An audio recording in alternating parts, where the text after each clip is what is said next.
All right, we are live. Had a couple little audio glitches, but we're here, not too far Oh, behind. We're Eric, I about can't hear 6:02.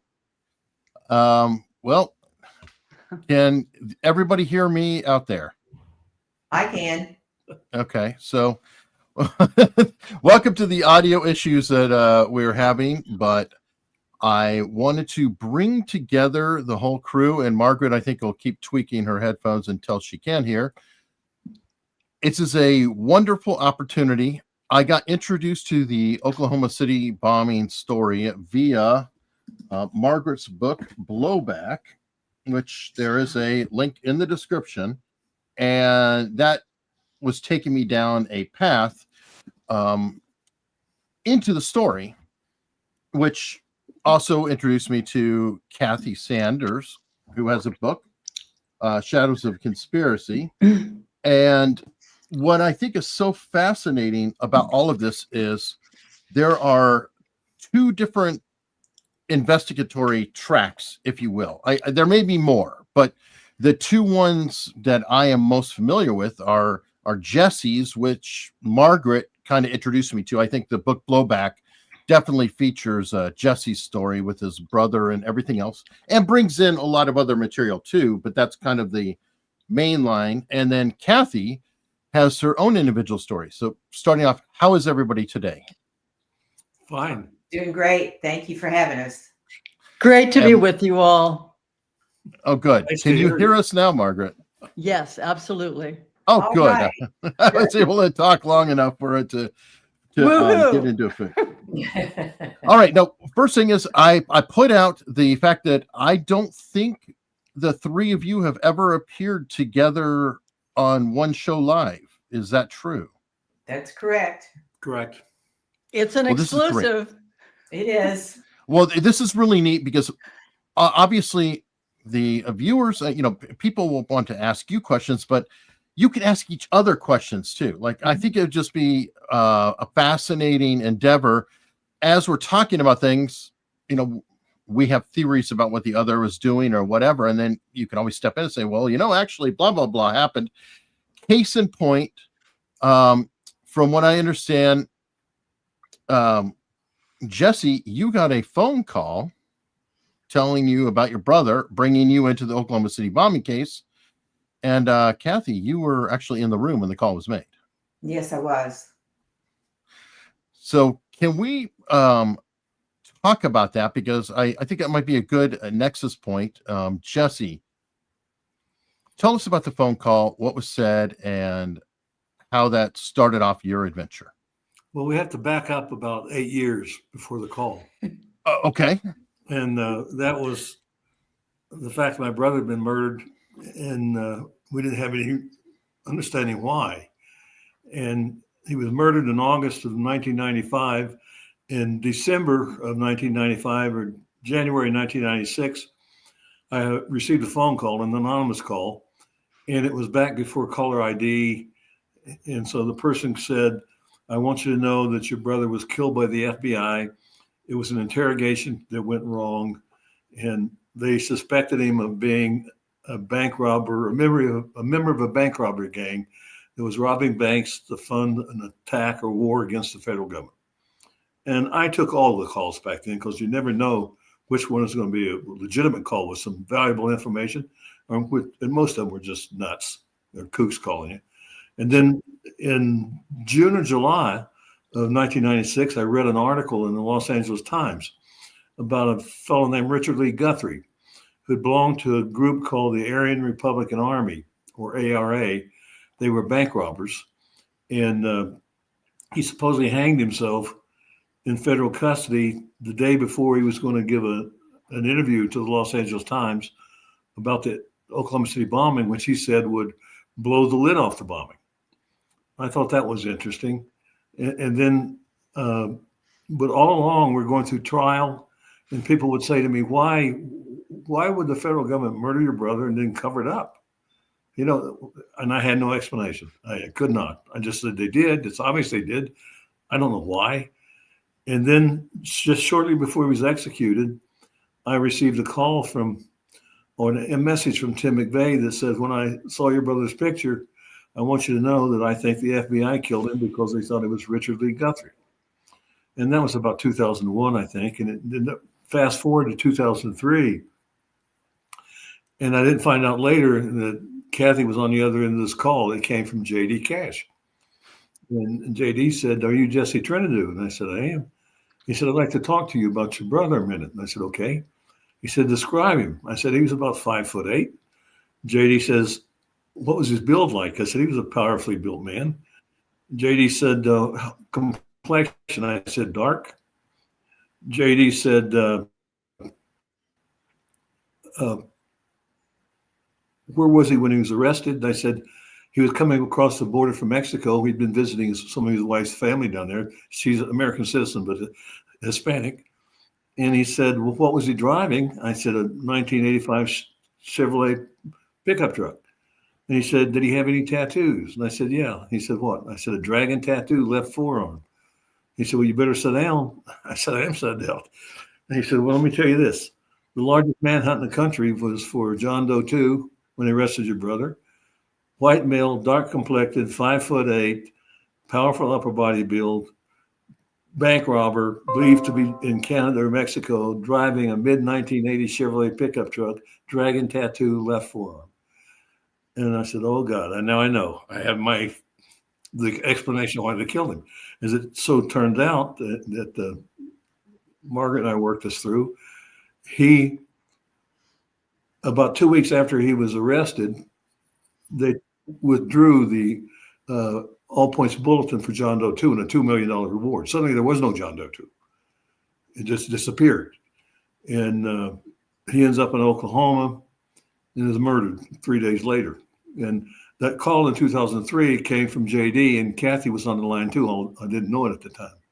But that started the whole thing. And up until that point in time, I was never able to connect the dots to why this would happen. But once I had that, I knew it was the government and where I had to go. Now, Margaret, I believe in the book you said that is it Janie Coverdale's who brought you into this case initially? Can you go into that a little bit? And Sure. This is Janie here.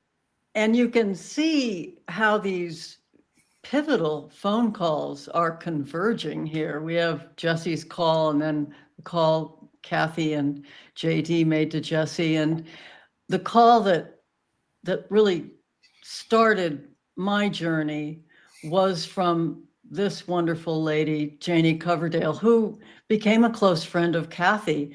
Janie, like Kathy, was a grandmother who lost these beloved 2 grandsons in the bombing. And she attended most or all of the trials. She met President Clinton. She,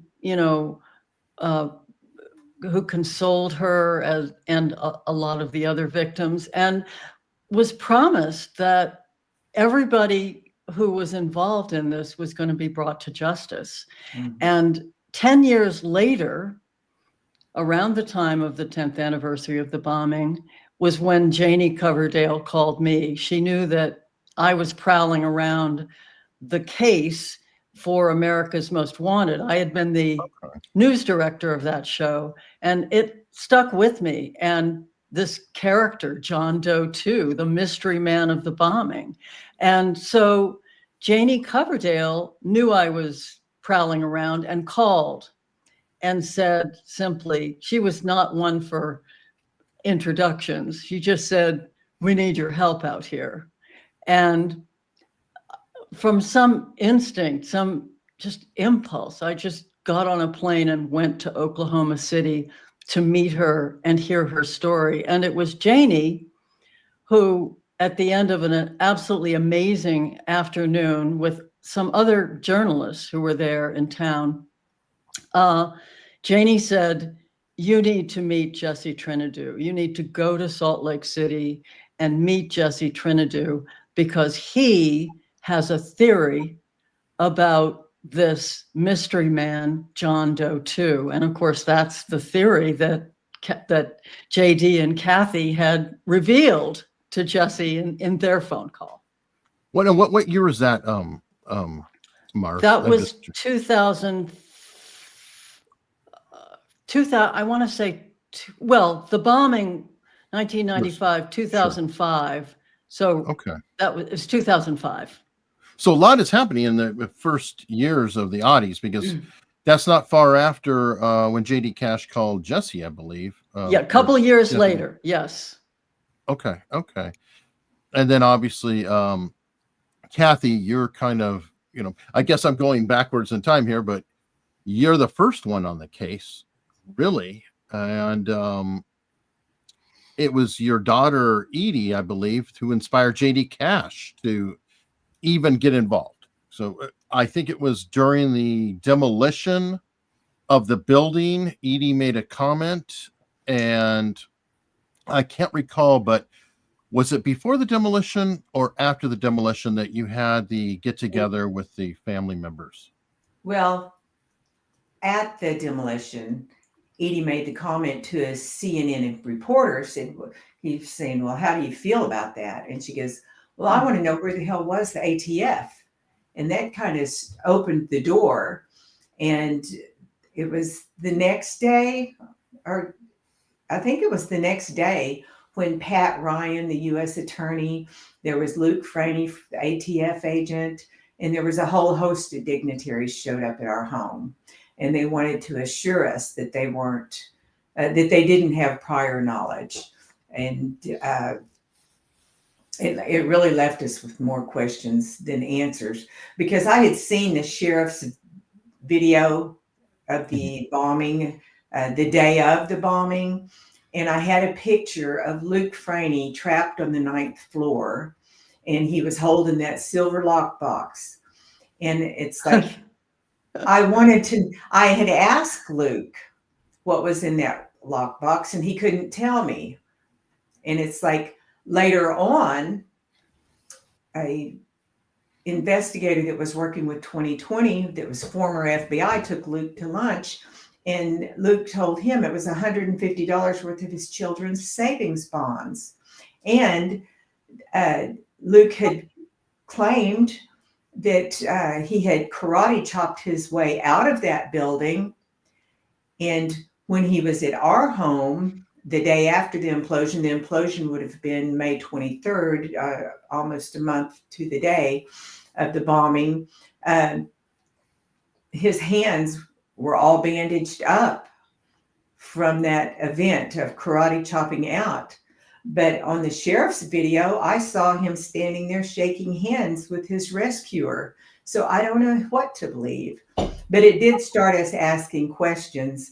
And then when I had the families, that the 19 families that lost their children to my home for a dinner, one of the young mothers told us when she dropped her son off, she'd seen the bomb squad downtown. We just couldn't believe it. We went down to the fire station. The fire chief said, no, our bomb squad wasn't down there. Then we found a whole office full of people who had been watching the bomb squad, and something didn't seem right. And just like Jesse was talking, and Margaret talks in her book as well, they call off the manhunt for John Doe number 2. And there were 20 some eyewitnesses that saw him downtown. There was not one eyewitness that saw McVeigh alone. At his trial, there wasn't even an eyewitness called to place him at the scene of the crime, because they had a problem. If they did, they'd have to admit there was someone else involved. And by the way, I was showing while you were discussing all this, Luke Franey through the window, as you discussed, holding the box, and his hands looked okay there. This is Luke Franey minutes after the bombing, so probably after karate chopping, because he's somehow downstairs, and his hands appear to be functional in this video clip here. But a month later, they're wrapped up. So I don't know what to think. Anyway, so that's it is definitely raises some very real questions. Also, in your book, I believe you discussed how Officer Don Browning, I believe, with his dog Gunny, I think it's just a cool name for a dog, by the way. It is a great name. was observing them removing cameras off of the building when they sent everybody away because of supposedly another bomb. Yeah, and the being in the rescue building. was still ongoing. They closed down the rescue efforts to remove those cameras. Jesse knows a lot more about that, and probably Margaret too. Well, Don actually said, and he said it from the witness stand, they were in there trying to save people. Almost at gunpoint, the FBI orders them out of the rubble and tells them they're not going to get back in until the FBI got some important government records out of that building. Browning was furious. As he stood outside, he watched two FBI agents put a ladder up against the Murrow building, climb the ladder, take down the surveillance camera, remove the brackets from the surveillance camera, pull the wiring through the hole and cut it off. And he said it appeared to him that they wanted to make sure that no one would think there had been a camera there. Yeah, that does seem to be, especially in trying circumstances. Like, I get it, where you're saying, okay, go grab the tapes. That would make sense if there's tape in the camera or something. It's like, go grab that. But to sit there and make sure that you pull every single bit of the cameras away when you're worried there's a bomb that could go off any second, that's your priority? Not finishing the rescue of somebody who's trapped underneath the rubble at the exact same time. It is perplexing. It is very perplexing. Like somebody in the chat. Now, by the way, to the chat, just so you know, to help me out, please address questions by denoting question or Q or something, so I know that this is a question for everybody here versus just talking to each other in the chat, because I'm trying to keep up with everything at hand. It really helps me out a lot. And I do have one from Uncle Ted, and I'm sure that that's a Kaczynski reference. I'm not sure, but it's a guess. Where and who was your brother's parole officer, and where was the office? That's interesting. Very specific. Well, that's an interesting question. I found out later that none of it made sense. We were told that if he was being sent to Oklahoma City for a parole revocation hearing. I found out later that that was a lie. His crimes had been committed in San Diego. The judge who convicted him and sentenced him was in San Diego. His parole officer was in San Diego. To revoke his parole, he had to go before the judge who had sentenced him. So he had no connection with Oklahoma City. Okay. And Well, I was told at the time, and again, so much of this is what's happened. I think Kathy would agree. It's built on, I guess, accumulated knowledge over the years. You figure out you were lied to, you figure out why they maybe lied to you, and then you figure out how to go maybe look for the truth. Because you don't know from the beginning. I mean, if Kathy and I had known what we know now back in 1995, this would have been over a long time ago. It would have been. If I could just jump in for a second, because what both of you have said, Jesse and Kathy, just for the wider audience, what is so stunning about what these two private citizens are going through here is that it is absolutely contrary to the narrative that is being laid down by the government as to what really happened in America's deadliest domestic terror attack. And a couple of years later, if I could introduce another person that Jesse knows well, Roger Charles, who I worked closely with for several years. Roger told, one of the things that Roger was most passionate about was he was part of an ABC team that landed in Oklahoma City in the summer of 1996. And he and his producing partner went straight to Kathy and Glenn Wilburn's home and had a 2-night meeting with them. And Roger told me that at the end of the first meeting they had, this is ABC News, at the end of the first meeting they had with Kathy and Glenn, they knew that these citizens had wrapped up the bombing case. Now imagine They had therefore run rings around the FBI. They had a story that was going to be borne out later, as Jesse says, not yet, but later. And sure. Jesse, in the same way, when the phone call came in about his brother, was on a path that was completely contrary to what the American public was told had happened. Which is astounding. All of that. Let me see. I'm looking at the chats that are coming in and doing Google searches and everything else at the same time here. Somebody in the chat asked about Paul Weisopel. I think that's the name. And I had heard about this person before. Mars, you might know that. Well, somebody made an accusation here. Hunley and Robert's extreme lack of interest in Paul Weisopel is a conspicuous submission is completely inappropriate because Mark Robert has nothing to do with the Oklahoma City series whatsoever and hasn't studied it. So you could lay blame on me being interested or not interested. I am still learning as I go, but I just wanted to clear that up. And so here is the direct question. This is not a name that I'm familiar with. Me neither. So you stumped the stars. No problem. And I will show you momentarily what it is. I had heard about this person before without knowing the name. I heard this FBI guy. So I know who this is that they think. Exactly. Yeah. So bear with me. I'm working in the background just so people know. Believe it or not, I am searching images, cropping images, resizing images, refreshing images, going through the chat and doing all of this while I'm trying to keep the show flowing. So sometimes I'm stumbling a little bit as I go. But to pick up on Margaret's comment about Roger Charles. Yes. A wonderful man, a dear friend. Yes.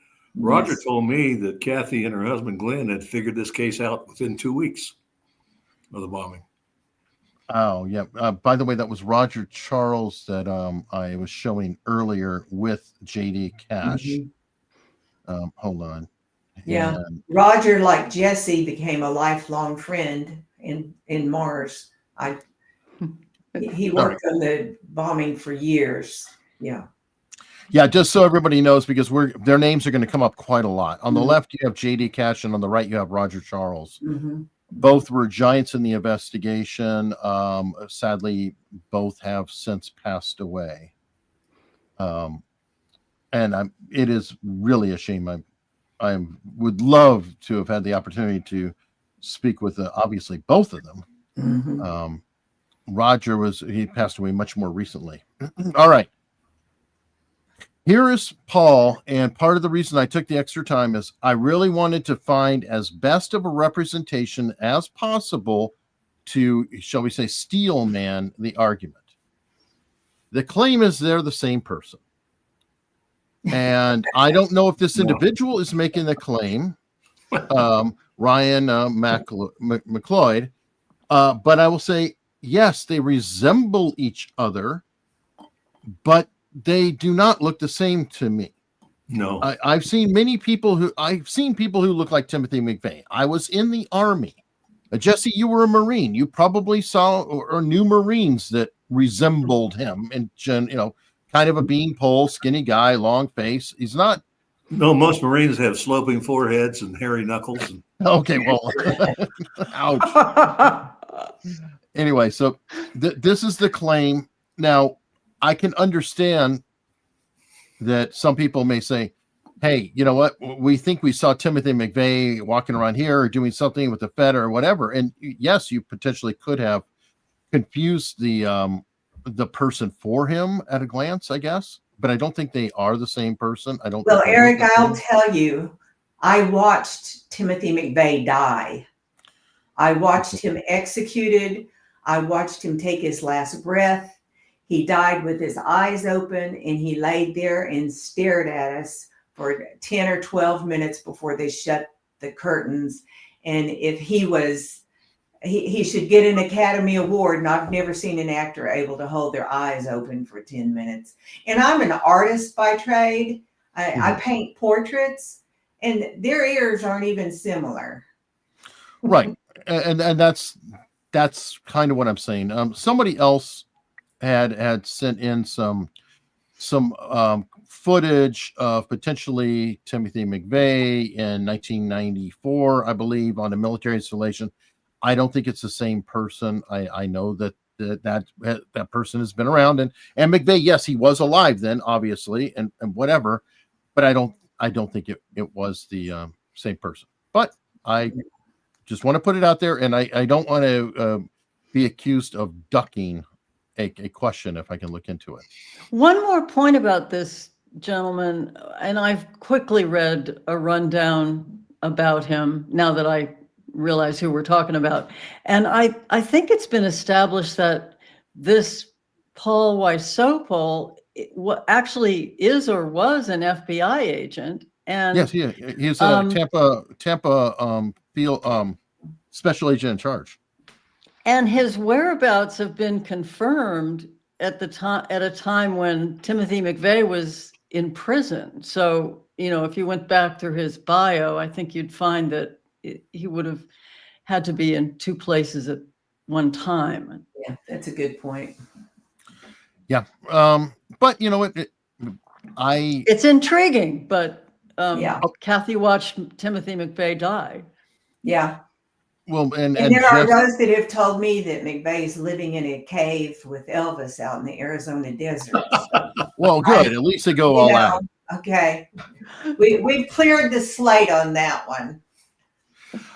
Fair enough. But part of the reason why I'm trying to do that, and Jesse, I think you would agree, being a lawyer and having to worry about factual cases, etc. And Kathy, is I want to knock things down quickly because these are the things that the FBI and others want to have out there. Because any theory that could be seen as silly or outlandish discredits the work you are doing. And that's my focus. There's a funny story to that. One of the key persons in Margaret's book was David Paul Hammer. Mm-hmm. He was on death row with McVeigh. And he came to me. Dave was a friend, and he said, I have something I want you to help me with, Jesse. I said, what's that? And he said, McVeigh will tell me about the bombing if I will bring a lawsuit to prevent autopsies of dead federal prisoners. And I laughed. I said, why, Dave? He said, McVeigh's convinced they're not going to kill him. And he'll think the autopsy is going to kill him. And so we get the lawsuit filed, and the judge ruled in Hammer's favor, saying, what's the point of doing an autopsy on somebody you just executed because you know what killed him? But Roger Charles and I got a big laugh about that and saying, that would guarantee they're going to kill him. They're not going to let him off that gurney. You bring up something actually that has been slung about a bit, Jesse. People have come at me and they've said that there was no autopsy for Timothy McVeigh, and that has been seen as part of the conspiracy with Timothy McVeigh. And now you're saying that there was a lawsuit. I knew nothing about that at all, but that is something that there are people out there who are very concerned that Timothy McVeigh did not have an autopsy. Well, the federal judge says it's unconstitutional unless the inmate agrees to it. Because what's the point of an autopsy when you know what killed him? Well, thank you. We just broke news today, folks, because I did not know about that lawsuit, and that might be the reason why he never had an autopsy. It is a reason. Which is a very pedestrian answer. A lot of times the answers are not super sexy or exciting. So, okay. Got a question here from Pew Pew. Did the governor know about McVeigh beforehand and let him do it, or what? Oh, did the government? Pew Pew's out of Norway. He's a regular viewer of America's Untold Stories. So did they know about Timothy McVeigh beforehand and let him do it, or what? They knew about him beforehand. They knew, and I think both Margaret and Kathy would agree, at least 6 months prior that it was going to happen. they were following, they were monitoring the perpetrators. They had embedded themselves, the FBI, in 3 plots to blow up federal buildings with a truck bomb. They stopped 2, but let Oklahoma City go forward. John Matthews, informant there. Carol Howe was an informant for the ATF. Sean Kenny was an informant for the FBI and the ARA, who had assisted in the bombing. Peter Langan was recruited by the Secret Service, and he was one of the ARA guys. And John Matthews, who was one of their key FBI operatives in this PATCON operation, had been monitoring, or at least reporting on McVeigh, Andreas Strassmeyer, Langan on the run up to the bombing. So they were watching these people. Now, that reminded me a little bit of Carol Howe. Carol Howe, actually, she passed away in January of this year. And John Ronson had a podcast series. It's kind of an Audible exclusive podcast series. So it's not out there for everybody unless they're an Audible subscriber. So you may not find it immediately.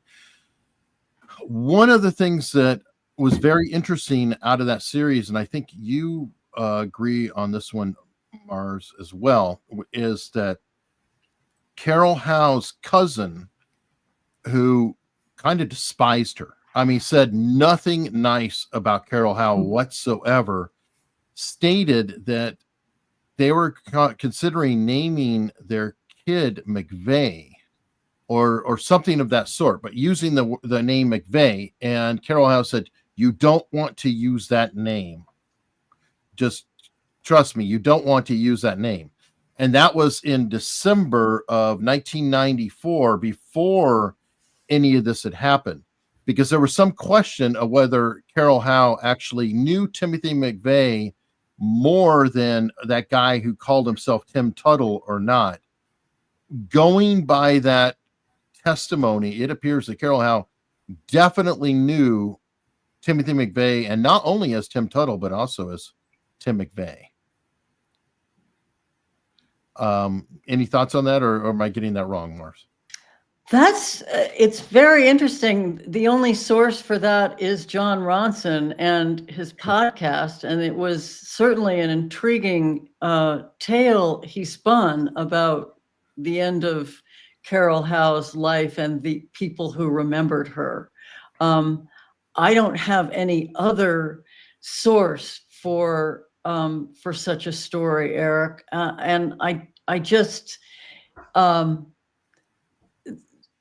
Everything else I've heard about Carol Howe, she only knew Timothy McVeigh as Tim Tuttle. So that's the extent of my research on the matter. And I met with Carol Howe on a number of occasions, and she thought she had seen him, but she knew him as Tim Tuttle, is what she told me. Okay, and there you guys are. Mm-hmm. And Jesse, I don't know. Did you ever speak with Carol Howe or get testimony from Carol Howe or a deposition from her in your case? No, but Roger Charles was very close to her, and he apparently helped her get a new identity. She wasn't living under the name Carol Howe. He alone knew where she was, and he remained close to her. Did he? Okay. Now, from what I understand, again, this is Ronson, so I don't know for sure. I'm just going by the source, that she was not officially in the witness protection program. She was living under another identity, but it wasn't like a government type of deal. And there's some background there, too. She had warned them, as I said, in October of 94, that it was going to happen. She'd actually gone, I'm thinking, she had gone with some of the perpetrators to Oklahoma City, and they were scouting targets. Mm-hmm. And of course, when the bomb goes off to silence her, they accuse her of being a terrorist, and we're going to try her for it. And they have her agent, her handler for the ATF on the witness stand in Tulsa, Oklahoma. And this was just before or early on in the McVeigh trial. And the handler is testifying about that Howell went to Oklahoma City with the perpetrators, had warned him about the bombing. And towards the end of that hearing, the assistant U.S. attorney jumps up and says, "Oh my God, Judge, you got to stop this." Basically, he says, "You can't let this, we got to seal this transcript." And the judge says, "Why?" He says, "Can you imagine what it's going to do to the McVeigh trial if it gets out? We knew that it was going to happen." And then the federal judge ordered that transcript sealed. And it was eventually leaked, and Roger and I got a copy. But it was incredible that the federal judge was out there and say, "You're right. It's going to cause problems in Denver." Yeah, actually, that brings me to another question. And I don't know, I can't keep track of everything, but well, actually, you know what? I'm going to skip that and come back to it. Well, I could add just a little bit about Carol Howe, so our audience understands the predicament this young woman was in at this time, because she was trying to go public. She was trying bravely to tell this story about, first, she was trying to warn her handlers, but then when that failed, and let's remember, the ATF immediately brought her back in. When the bomb went off, they called her and brought her in for debriefing and sent her back to Elohim City, this rural compound where it appears that was more or less ground zero for the bombing conspiracy. She had been embedded inside the plot there for 6 months before the bombing. They sent her back to look for suspects, bombing suspects. And then, as Jesse points out, when she went public to J.D. Cash, the reporter, the government turned around, and it was clearly retaliatory, charged her with terrorism violations, felonies, and tried her shortly after they tried Timothy McVeigh. And the jury immediately rejected the government's case and found her innocent. But she had now tried, to tell her story to her handlers, and then to tell her story to the press. And that was when Roger Charles became involved in her story, because he was part of that ABC team that was going to break the Carol Howe story. But the federal government bore down on ABC. Imagine, the network had produced this whole story and was ready to play it big in February of 1997. This is just about a month and a half before Timothy McVeigh was going to be tried as the lone wolf gunman. She was going to tell this story about the bigger conspiracy.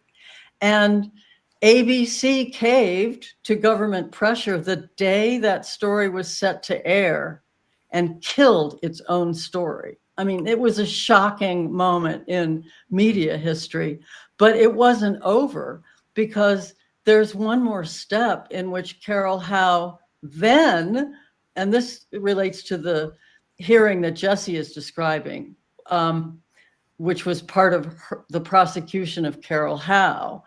But then Carol Howe agreed to testify at Timothy McVeigh's trial, and they flew her in handcuffs on a jet to Denver for that trial. And at the last minute, the judge in the case, the trial judge in the McVeigh case, ruled that what she had to say on the witness stand was not, and this is quote, sufficiently relevant to the McVeigh case, and barred her as a witness. Mm-hmm. Which is just a shocking reversal. And now to her predicament, this woman had tried to tell the American public, first her handlers, then the press, then on the trial of Timothy McVeigh, the truth about the Oklahoma City bombing, and each and every time the story was suppressed. Well, Kathy, I think you could speak to some of that, where you had an interview with Danny Coulson, the former deputy director of the FBI, long storied career, created the HRT, hostage rescue team, was involved in a stand down of the order, I believe, in 1985. He was at Ruby Ridge. He was at Waco. He was briefly in Oklahoma City, I believe, in charge almost momentarily before he went to Kingman, and then got kind of put on ice and then shuffled out of the FBI. I believe he stated that in the trial, they have a keep it simple, stupid idea. And the whole principle is there's 3 people involved here. You have Timothy McVeigh, Terry Nichols, and Michael Fortier. Michael Fortier and Lori Fortier are testifying. Nobody else, nothing to see here. Shut up, stop looking. Is that a fair representation? Yeah, it is. And he also was encouraging me to try to get a federal grand jury into the case. He thought something was wrong. But to back up just a bit about Danny Coulson, when I heard he retired 10 years after the bombing, I called him and I asked him if I could meet with him, because I thought, well, maybe he'll talk to me now. I drove to Dallas. I had all of my binders across my bed at the Motel 6. And Coulson knocks on the door, and he looks like an FBI agent. I mean, he looks kind of like Simon Cowell with the black T-shirt and the jeans and stuff. That was 30 years ago, or 20 years ago. But I started saying, why didn't you talk to Carol Howe? Look, I pulled out my documents that I had. Look, she warned her handler, the people here at Elohim City are planning a bombing. Look, in December of 94, she went on a trip with Strassmeyer and another gentleman to look at buildings that they planned on blowing up, and it included the federal building. Why wasn't something done? Why was Andreas Strassmeyer, whom McVeigh had called at Elohim City 2 weeks before the bombing, 2 minutes after calling the Ryder Truck Rental Company, why didn't the FBI interview him? They interviewed McVeigh's 2nd grade school teacher. I mean, I would think that would have been an important call. And back to Carol Howe's trial, I was at her trial, and I watched some of the stuff she was charged with. And Jesse, I'm not a lawyer, but was to having these illegal, dangerous things in her apartment. But her handler would tell her, like a loyalty test, bring me a hand grenade, bring me this illegal stuff that she shouldn't have. And Carol would bring it to her and show it to the handler, and the handler sent her back home with it. So Carol was amassing this stuff in a chest in her house. When the FBI came and raided Carol's house, you know who the FBI agent was that raided it? It was her handler's husband. He said he didn't know that Carol was working for his wife. Now, is that the same guy that I don't know if you heard the John Ronson bit on Carol Howe, the debutante, but he had an interview with that guy. I don't know how John Ronson got all of his sources, but he interviewed the individual, the FBI agent who raided Carol Howe's house, according to Agent Graham. Can't think of his first name. Agent Graham. Okay. Very interesting. Very interesting. Okay. And by the way, I couldn't believe a picture on hand. This is Danny Coulson at the time of 95. He looks different now, but I always like to have people as they looked at the time. Also in the interview, though, he stated, I believe, that the individual who took over, another Danny, Diffenbaugh, was being run all over the place himself.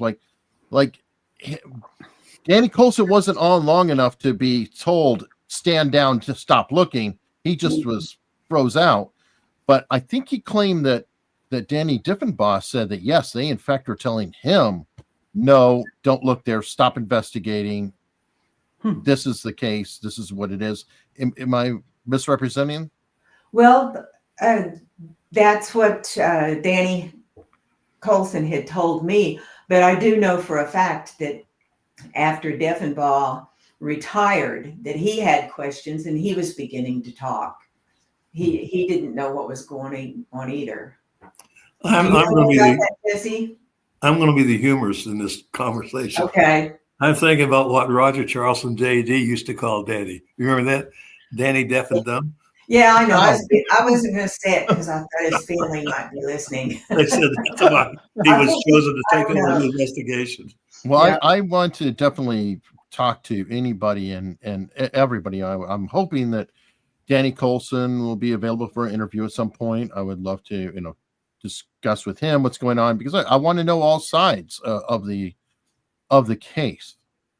And Danny Coulson has two just stunning on the record comments, probably more, but the first being, when he came out and just confirmed, validated this 24 eyewitnesses who saw John Doe 2. I mean, he said, this is, you just can't wave your hand and say nothing to see here.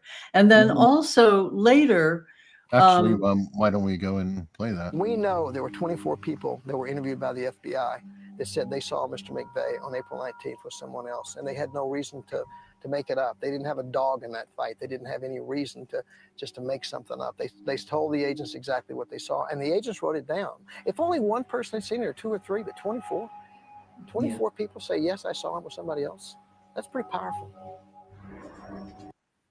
And one That of them is- didn't stay out of the lineup. One of the I'm sorry? eyewitnesses, yeah. That is pretty powerful, as Danny Coulson himself says. And later in the case, we haven't talked too much about the ARA today, but after that disastrous handling of the evidence, this was 2003, I think this came out through reporting by John Solomon for the AP.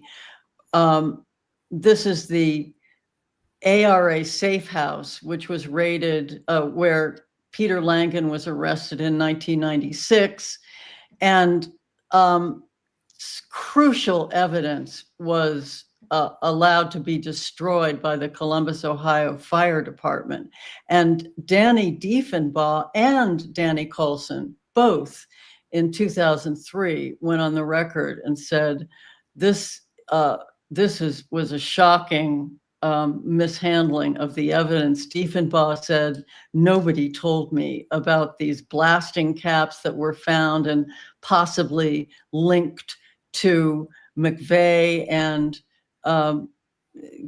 the ARA, threads that could have come together and revealed the truth were concealed at the time. And both these high-ranking agents came out and said, this should be investigated. This whole case should be reopened at this point based on what happened in Columbus, Ohio. I agree now. Let me go through some questions that I have been accumulating.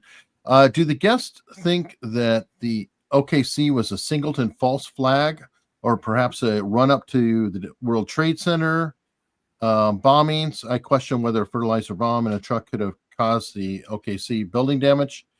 Well, the WTC World Trade Center bombing happened before Oklahoma City bombing. So I don't know how that would be a run-up for it. There's some actual questions that I still want to dig into about how Terry Nichols and Ramzi Youssef and Khalid Sheikh Mohammed were all in the same suburb of Manila, Philippines at the same time. Everywhere in the world, they happen to be in the same town now, and that's all the confirmation I know is that they were in the same suburb at the same time. I don't have proof that they were in the same room at the same time, just they were in the same location. But Can Can I take a stab at answering your guest question? Yes, please. It'll be very short. We know for certain the FBI knew it was going to happen and they don't stop it. There's only two explanations for that. You screwed up or you wanted it to happen. I don't know if we'll ever know that answer. As far as did the truck bomb do it, we'll never know that answer either, because the President Clinton ordered that building taken down so quickly and the debris scattered across 3 separate secure landfills. The structural engineer could have gone in there and looked at those columns and, Sure. and said, these were not blown up by an ANFO bomb. This was high energy explosives. But evidence is gone. So it'll always be an open, debatable question of what people will never be able to agree on that answer to that question. The first question, however, we can all agree they knew. And if you know and you don't stop it, then it's either because you wanted it to happen or it was a screw up or a failed sting operation. Well, it's interesting because one of the people who I think has a credible theory about what happened is Strassmeyer. Andreas Strassmeyer literally said in interviews, like one of which with Ken Silva, that Timothy McVeigh was an idiot and the truck was too damn big to go inside the garage, so he pulled in front of the building. I mean, and I thought that was an interesting theory. And Kurt Lyons, his lawyer, has confirmed it to me privately that is a theory that they were bandying about, that Strassmeyer had told him, which would fit into the possibility of a botched sting operation. And I believe, Jesse, you had evidence, and you're getting a FOIA of a Air Force bomb disposal team who was in town at the time, and then we're told, okay, stand down, just get out of here. Yes. It was an ordinance. That would imply they didn't want it to necessarily go off. I'm just It was an ordnance disposal team from Nellis Air Force Base, was ordered by the FBI, were ordered to go to Oklahoma City, check in this specific motel, wait to be there before the 17th of April, or by the 17th of April, 1995, await further orders from the FBI. The bomb goes off. They get a knock on the door from the FBI, says, get the hell out of here and keep your mouth shut. Go back to Nevada. All right. You know, one of the chapters that I think is really interesting that I covered in Blowback, kind of jigsaws with this. Roger Charles and J.D. Cash teamed up after the trials, the Carol Howe trial. We were talking about that a little while ago. And they started writing for Soldier of Fortune. And they wrote for a couple of years. Some extraordinary reporting for Soldier. They just became a brain trust.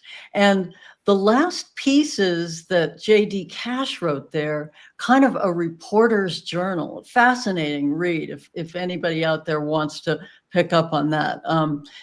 Just in more of a freewheeling and personal style, he wrote about his theory, where I've come to, what I believe. And Roger and J.D. Cash believed absolutely this was a busted counterterrorism operation. And he chronicled, which I haven't ever read anywhere else, this amassing of manpower on the scene in Oklahoma City in the weeks and days before the bombing. I mean, a lot of people were called to Oklahoma City, as well as Quantico holding special meetings about, terrorism problems they might face. And then Jesse's addition to that of these Air Force bomb experts being, brought in. There was a huge mobilization on the ground in Oklahoma City. And as we spoke before. Too. Didn't Browning also bring up that they were saddling up the equestrian unit for crowd control on a day that nothing was happening, a Wednesday? And there have been reports, though Danny Coulson disputes them, and J.D. Cash gathered evidence that Danny Coulson was part of that mobilization, that he was brought to Oklahoma City and was actually, he says he drove from Dallas to Oklahoma City, but J.D. Cash's receipts said Danny Coulson flew to Dallas before the night or day before, and was in town on the ground. Now, I just saw in the chat, Edie Smith is in here. It's nice to see you here. I think we know who that is, right, Kathy? Yeah, we know. Edie, I would love to talk to you at some point if you're ever available, by the way. And thank you very much for coming by. I know another researcher is in the chat that I'm seeing, which is awesome. It's so cool to see all the people here. But let me go back to questions from the chat, because I know I get excited and I'm hogging everybody's time up, but I want the chat questions here too. Question: thoughts on Bill Clinton's involvement? This has got to be Jesse, because I know John Matthews has discussed some of this with you, and I don't know, Kathy, you may have information as well. Well, this was this. Margaret and I had a couple of disputes over her book, and it's from the perspective at which we approached it. Margaret's a professional investigative journalist. She has to have multiple sources to confirm something that is sensational, like Bill Clinton's involvement. I'm a trial lawyer. All I need is one witness, and it's my job to convince the jury that my witness is telling the truth.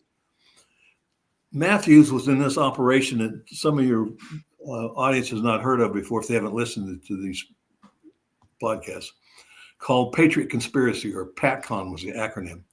And it was designed to embed FBI informants in these targeted groups by the FBI, usually right-wing militias, could be a religious group, and essentially provoke them to violence. And Matthews said that it was run out of the White House, that he told an interesting story. And I don't know if Margaret had, probably she doesn't have it in the book. But anyway, she didn't have enough. Matthews couldn't go with Matthews along. And I understand that. But Matthews said that a delegation from the FBI went back to the White House to brief President Clinton on PATCON. And Clinton got a big kick out of the fact that Matthews, a white guy, a supposedly white supremacist, handler, was a black FBI agent. And he saw some humor in that. And but it makes sense. You can't, for example, another PATCON operation was the gun running operation called Lone Wolf in Phoenix. If I'm the local Phoenix agent in charge, am I going to set up a gun running operation to run hundreds, perhaps thousands of automatic weapons to violent street gangs and cartel members? No way in hell am I going to do that. That order has to come from way up the food chain for you to do that. And there's a reason for that. And there's a defense that's rarely used. It's called a government actor. If you are acting on the orders of the government, you can't be prosecuted for the crimes you commit. Is that totally true, though? I mean, it depends on the orders. I think because in the military, I know that you could be given a bad order, but if you go out and let's say you go massacre some people, and just because you were ordered to do it, and you know that it's against UCMJ, you could still be hemmed up. No, you can, but this is orders coming from your government, not the military. Okay. If from the highest levels in the United States government said, you go shoot these people, and you do it, you can't be prosecuted. Now, if you remember at the end of World War II, the Nazis tried to play that following orders defense. Sure. And that didn't go anywhere. Right. But it was, and it probably should. I mean, no one's going to listen to that defense in a case as horrible as that, but it is a valid, recognizable defense. I mean, if you're ordered to do these things, I realize there may be limits, although I don't know if it's ever been tested. But if I'm the local agent, the point I'm trying to make is, I'm not going to take it and carry out that order on my own. I'm not going to carry out that order if it comes from my supervisor. I want it from the top. Right. well, Iran-Contra, I think, kind of might have explored that territory a little bit with Ollie North, if I recall. To Because he return to President Clinton and the question here, and this is something that really struck me in the HBO documentary that Kathy was a very big part of. In fact, she was the star of that, and it's an amazing documentary. And they had an interview with Bill Clinton in which he said, I hope I have the right documentary. I've watched a lot of them, but I think this is the one where he said, he referenced the thought or fear that this was foreign terrorism. And he said, but I knew, and to use this word, I knew it was Bubba's, because I knew Bubba's, as he put it, from Arkansas. And to me, after now reporting Jesse's journey with John Matthews in Blowback, it's kind of weird to think that Bill Clinton knew they were Bubba's because he knew they were Bubba's because of PatCon. And, you know who else said it was a Bubba operation? Danny Coulson. Mm-hmm. Danny. Interesting. Pretty But smart. according to John Matthews, this was the whole rationale of PatCon, this rogue undercover program that he served in for 8 years, was that it was inciting violence, Bubba violence, basically. Well, and some people theorized that could have been Andreas Strassmeyer's role. Andy the German, I believe Carol Howe, and of course Andy has denied it. So I'm not going to pretend. And again, Andy the German, Andreas Strassmeyer, love to talk to you. I've heard interviews. Carol Howe said that he was going around saying, yeah, we should go bomb. We could do this. We could do that, making it sound like he was an agent provocateur. And I think that was kind of the angle of PatCon. Is that correct, Jesse, Kathy, Mars? It's my understanding. But, and to go back and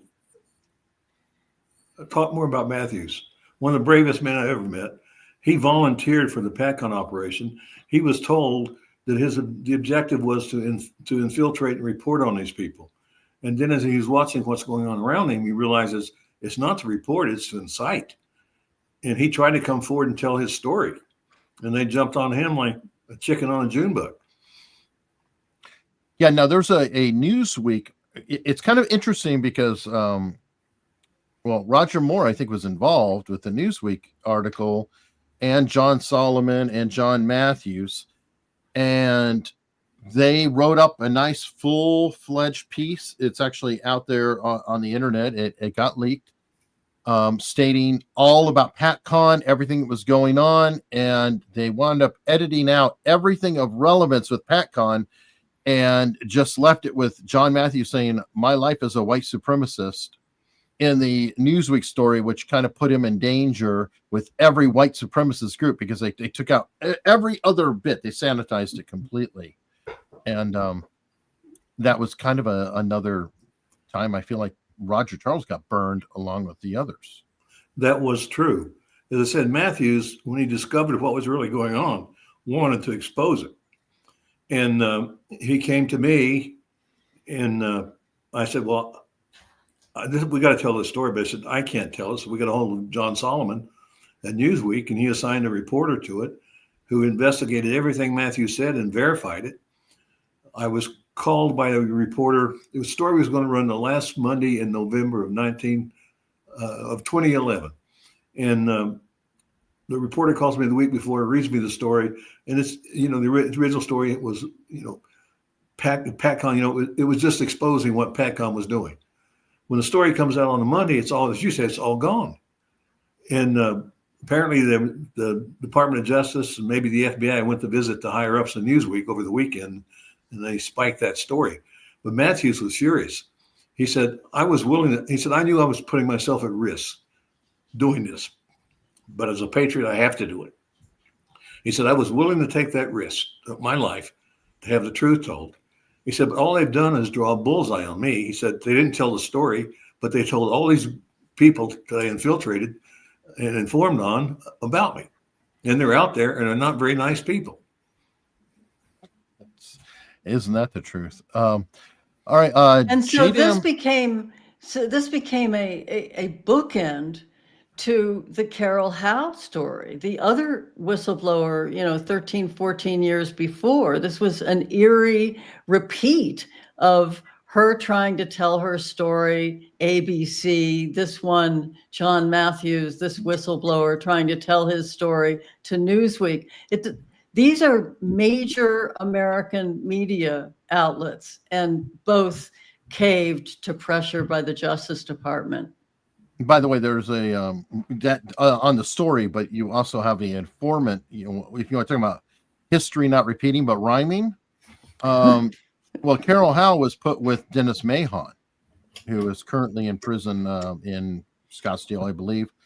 And well, in 2009, this is Rebecca Williams, an exotic dancer at the time, who was put with Dennis Mahon, who you will see in this picture. I believe he's on the left and Daniel's on the right, or vice versa. I'm not sure, but anyway, it's an interesting echo there. Let me go to a question here. JDAM 2501. Do you think McVeigh had contact with the feds in prison? His story seems to mirror the government's, even as the government's position changes. John Doe number 2, etc. There's actually someone in the chat right now, Wendy Painting, Dr. Painting, who was writing about that there almost seemed to be a communication going during the trial or leading up to the trial that the government would say something and then suddenly Timothy McVeigh would reflect whatever they said, and it would kind of go back and forth. Now, I would love to hear from all of you, Kathy, especially if you want to take the lead on that. You've spoken so much with Terry Nichols, and I know he's had his own opinions on it, etc. Do you think it was direct coordination, or that Timothy McVeigh was reading the headlines and just making sure his story fit because he wanted full credit? I'm the guy. I did it. Nobody else did it. I'm the Studley. I think he did want full credit. Stephen Jones, I worked with the McVeigh's defense team. I told him, if you're wanting to point the finger at someone else, let me help you, because I knew that things weren't right, that they called off the John Doe 2. And McVeigh had been given a lie detector test, and he proved to be deceptive when he said he pulled off that bombing alone. He was lying on it. Even Jones said, Tim, I think you're lying to me. And he says that in the documentary, that American bombing that Mars was talking about earlier. He said, Tim, I think you're lying to me. Tell me who the others are. And Tim says, well, would it help me? And Jones says, well, probably not. And so Tim just stayed quiet. He wanted to go down in glory for that. Okay, and then here we go. Here's Dr. Painting here. That came from the observations of his defense team, his mirroring the story. So that's such a pivotal, important point that Kathy just made about the lie detector test. I mean, it's one of those moments in this case where, it's really solid evidence. He was asked the question, did you act alone? And his response was deceptive. Apparently, according to Dr. Painting, he was very upset about it himself. He flipped out about that polygraph, wrote a bunch of nasty letters. Interesting. And according to her book, I haven't gotten through all of it yet too. He would get pissed, and he wrote letters at different points. Like I get the impression that he was embattled with Stephen Jones, like writing nasty letters to him, like I don't want you on, or I do want you on. It didn't seem like a comfortable relationship between. Well, it built to a feud and a total estrangement, and in fact, Stephen Jones wasn't continuing in the McVeigh case when it went to appeal. And when he wrote his book, Others Unknown, which is a fantastic book, he made this statement about, and it was controversial because, of course, and Jesse could weigh in on this, the lawyer-client, bond is supposed to be confidential, but Stephen Jones makes the case in his book that McVeigh had, I think the case is the things that McVeigh had said about him more or less severed that bond, and now he was going to tell the story. I don't think I don't know if the attorney-client privilege extends beyond the death of the client. I haven't looked into that. Yeah. But just because your client says bad things about you doesn't give you the right to. That is one of the issues. I hang out with a lot of attorneys, and they've had to set the record straight on a few things that, unfortunately, a client can say whatever the hell they want about an attorney, and the attorney can't really defend themselves because of that privilege. And sometimes there are cases where clients will really just disparage the attorney like crazy, and the attorney just kind of has to just suck it up and deal with it.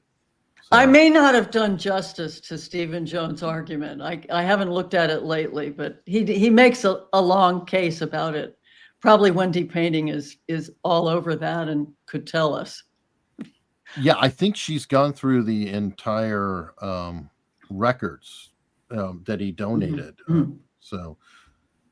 Let's stand corrected there. I understand from Dr. Painting that the record was donated to the University of Texas in Austin, and it's no longer freely accessible to the public.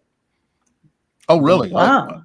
Dr. Painting went in and did pulled out a lot of material apparently somebody didn't like. So it's her fault. Thanks a lot there. Blame it all on her. Wow. I had heard that it was not available online any longer. I thought that maybe you still could travel there if you wanted to get to it. So I'll have to look into that. As I recall, and Dr. Painting, I understand you're going to interview her, will tell about sitting down looking at a box of documents about Roger Moore, and they come and pick it up and take it away. Wow. Okay. Here we go. Dr. Painting's answering that. The attorneys I talked to on the team and one of the shrinks said it did extend to after death. Jones disagrees. So I guess the attorney-client privilege. Interesting. But we have a debate. Yeah, there's probably case law on that. I'm sure somebody sued or done something. This is Otto, who won Fate, a regular. Could Jesse discuss the issue of Kenny's autopsy and the excuse the warden used that his mother had power of attorney, if I'm remembering that right? No. They had, and again, so much is gained from hindsight, and then you have to take myself back to that week after Kenny's death. I was demanding an autopsy, if I recall correctly, and they said I couldn't have it. Well, I didn't know that the medical examiner had already done the autopsy. It was required by Oklahoma law, and apparently, I don't think the Bureau of Prison knew that either. They were saying I had to give them a power of attorney over my brother's body, if I recall correctly. And I now, in hindsight, realized, first of all, they'd asked to have him cremated. Before they even called my mother, they had asked to have him cremated. Before we ever saw his body, they wanted it cremated. They went several times to try to get him cremated. And I found out at that time it wasn't authorized as part of BOP policy. You sent the body home. You didn't cremate him. And I think the reason they wanted that power of attorney was so then they could go to the medical examiner and say, we want the body cremated. Wow. And Jesse, while I still have you, this question I think is on point because I think it's directly related to you, Timothy McVeigh's choice. And the question is, did McVeigh have any last words at his execution? If so, did he use them to proclaim his innocence? And I believe he didn't say anything, but he had provided a handwritten copy of the poem Invictus by William Ernest Henley. I think he had taken out of one of my briefs also a quote from Justice Olmsted in the case that said that when the government becomes the criminal, something to that effect, it infects. It's like a tumor, metastasized to the public. It was directed back, and I'd used that quote many times. And I would send, McVeigh was very interested in my brother's case. I would send the pleadings to David Hammer, and they were friends, and he would share them with McVeigh. But somewhere along the line, it sticks in my mind that he'd used, and Margaret. That was at his sentencing hearing. Okay. That was when he received the death sentence. And Kathy was there at the actual execution when he simply circulated the poem Invictus. I am the master of my ship, the captain of my soul. And Kathy, you described that I guess he was expressionless, just kind of.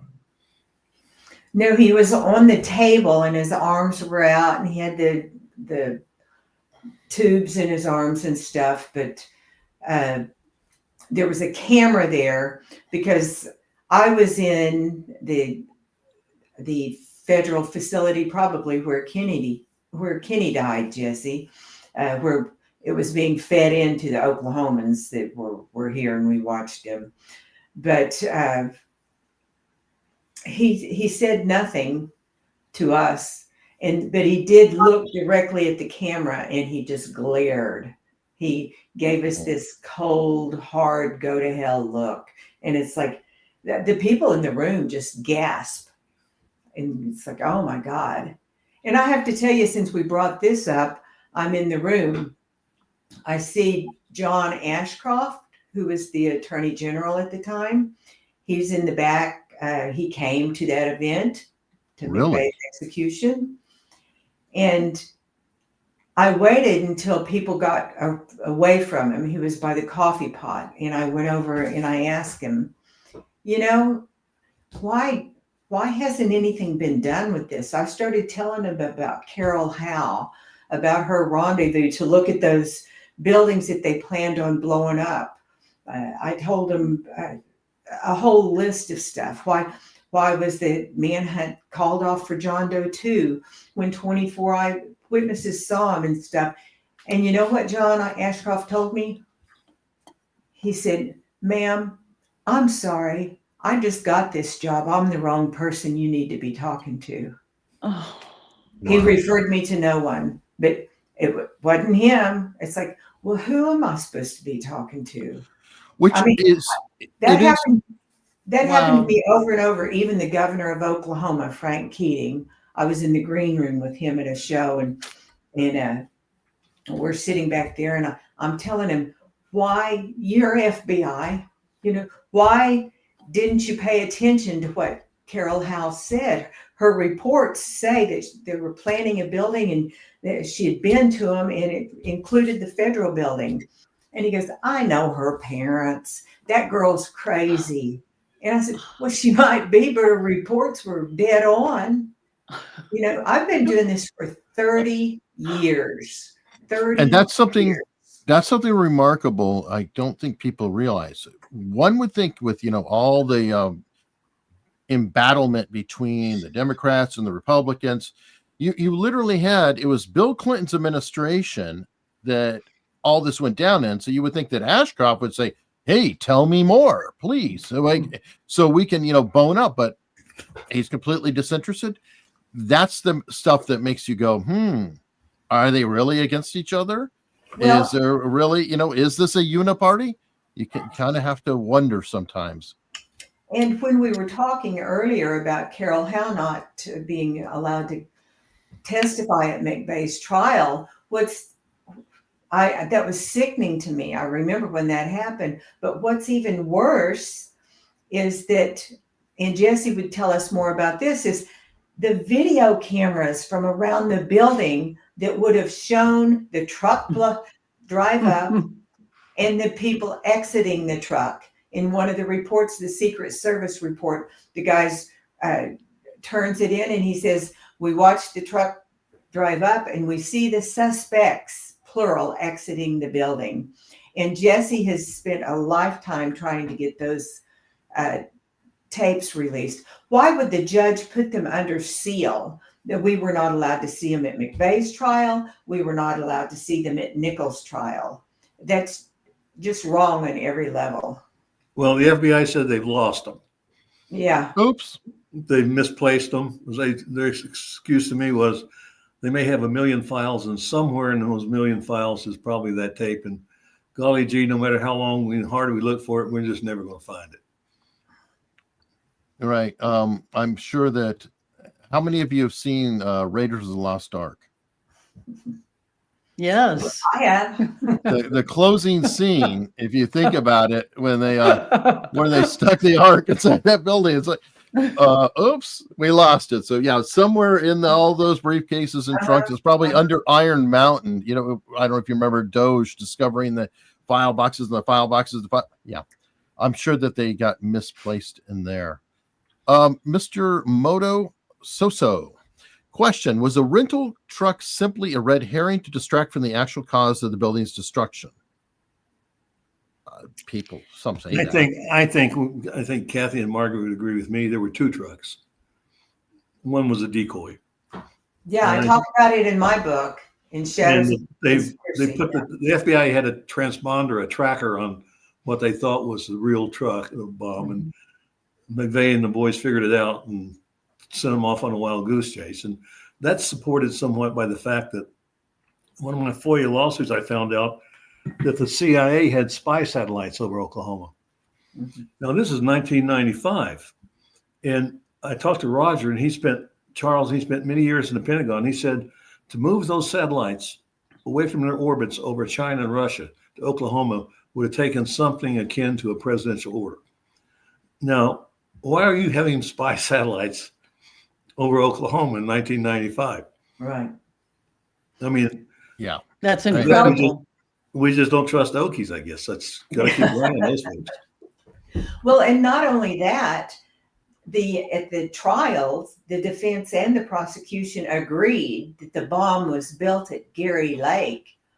But the truck that they built the bomb in at Gary Lake couldn't have been the bomb truck that Tim McVeigh rented from Elliott's body shop, because he hadn't even rented it yet.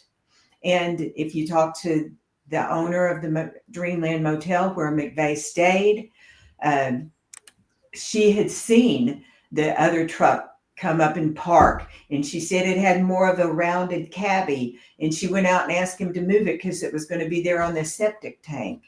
You know, and while he was at the Dreamland Motel, he was seen, other men were seen coming and going from his room. The maid, the guest there, the lady that rented it to him, and even the Chinese food delivery boy drops off an order, and he dropped it off, and the guy he gave it to wasn't McVeigh. Why wouldn't you want to identify who those people were with McVeigh? Because McVeigh drove the truck with the bomb in it from the front doors of the Dreamland to the front door of the Murrah building and blew up the building. And those people were never identified. Yeah, they didn't bother running the Lincoln prints that were on his car or the ones they collected in the room. That's right. And in the courtroom, I watched Agent Hupp testify under oath. He was very sheepishly when the defense lawyer said, "Didn't you run the prints?" And he goes, "No, I didn't." And the lawyer said, "Well, why in the world wouldn't you run the prints?" And he said, "Well, I was told it wasn't cost effective. You know, the federal government spent like 800 and some, or I don't know, it was an enormous amount. Maybe it was 80 million. Mars, you probably know, but they spent millions of dollars investigating the bombing and prosecuting McVeigh and Nichols, but they couldn't afford to run the prints. That just doesn't work for me." As Jesse pointed out, they could afford to send an agent out to interview his grade school teacher, Yeah. but they couldn't run a print, which Mhm. would be against on the records, which, by the way, many of the suspected people involved, all their prints were on record because most of them were felons or they were military. And when I went in the military, I had my prints taken. Everybody in the military, as far as I know, for a long time has had to have their prints taken. So it'd probably be a very quick run to, find the people. So, it's obviously a BS answer. Got a question here from Danny. Was McVeigh required to stop at way stations in the rental truck? Speaking from experience, I don't think way stations apply to a rental vehicle because it's not a full-blown tractor trailer, but I don't know. But there were stops along the way. I mean, I remember one of them, the postmistress of this town had seen McVeigh, and again, as Kathy points out, always in the company of someone else, stopping at a convenience store between Kansas and Oklahoma City. So he definitely was seen either getting gas or getting coffee. And it is funny that none of those people testified, that they avoided anybody testifying. They avoided any footage. And I think, Jesse, you pointed out, it is quite remarkable because if you have footage of him getting out of the truck alone, if you have the smoking gun, him, truck, video, what else do you want? It would have been the quickest trial on the planet, but no video, no people, only one still frame through the inside of the building or something of the truck, but not even showing him in it. I feel like they made the case so hard on themselves to technically prove. It's crazy. Back to this video, which, and I totally agree, Kathy. This is the smoking gun. And yes, they say, the FBI has said variously that they can't find it, or they lost it, or it never existed, different stories at different times. But out there somewhere, I remember the one conversation I had with the legendary Fred Whitehurst of the FBI whistleblower that Jesse, put me in touch with. And when I called him before Jesse filed that FOIA for the videotapes, I called Fred and said, because I was worried about this myself, we were going to invest a lot of research time in this. What do you think, Fred? Is it hopeless to try to, make a case for these videotapes? And he just immediately said, oh no, those tapes are out there. Somebody's got them in the attic. Somebody's holding them as a trophy. Those tapes exist. And somebody tried to sell them. Jesse knows that. He's yeah. And there was a credible story in the documentary about this, of the technician making, I don't know, hundreds of copies for the FBI of these tapes, and these tapes were shipped out, nationwide. So people, and you're not going to destroy a tape like that. So I would want to raise my hand and say, if there's a way to enlist someone to come forward, if you know of where these tapes are, call Eric because somebody's got that videotape, and it's the game, it's the closer in this case. True. By the way, if you're afraid to call me, you could always employ a lawyer like Jesse Trentadue. There you go. And you couldn't afford me. Get it covered under lawyer-client privilege. No, I'm just saying. I know, that was a joke. That could be a way to go. I mean, he's got FOIA requests out there. You could always come from the other side, which would be very, very interesting. Pew Pew wants to know, this makes me wonder, how high in the system does this cover-up go? I think Attorney General at a minimum. Well, there's a joke that'll answer his question. this conspiracy theorist dies and he goes to heaven. St. Peter meets him at the pearly gates and he says, "Son, is there anything you want to know?" He said, "Yes, St. Peter." He said, "Who killed President Kennedy?" St. Peter said, "Lee Harvey Oswald." Conspiracy guy, "God, it's higher than I thought." There you go. There you go. And I would be that guy going to heaven probably saying that. You're not going to make it there. I'm sorry. Oh, ouch. All right. Shane Jones. Question. Did anybody look into the Robert Cody Snodgrass story? Lots of big allegations there that could blow the lid off narrative. I saw some references to it. I think he wrote a book on it. I believe his claim is that he is a CIA operative who was offered the job to blow up OKC or something, kind of a weird PatCon connection. I don't know all of it. He died a few years back, so I can't really ask him about it. So I don't know. Any of you, Jesse, you don't know him. Mars, you No. Sorry, no. No. Kathy, no. Okay, yeah. Let me see, Danny. Did any FBI supervisors lose their leadership positions after the bombing? Well, yeah, Danny Coulson was put on ice, and I think he said 5 others, Kathy? There were 5 on the team. And I can't remember now if all 5 of them were off or not, but I know Danny was put on leave with pay for the last 10 years of his service with the FBI, is what Danny told me.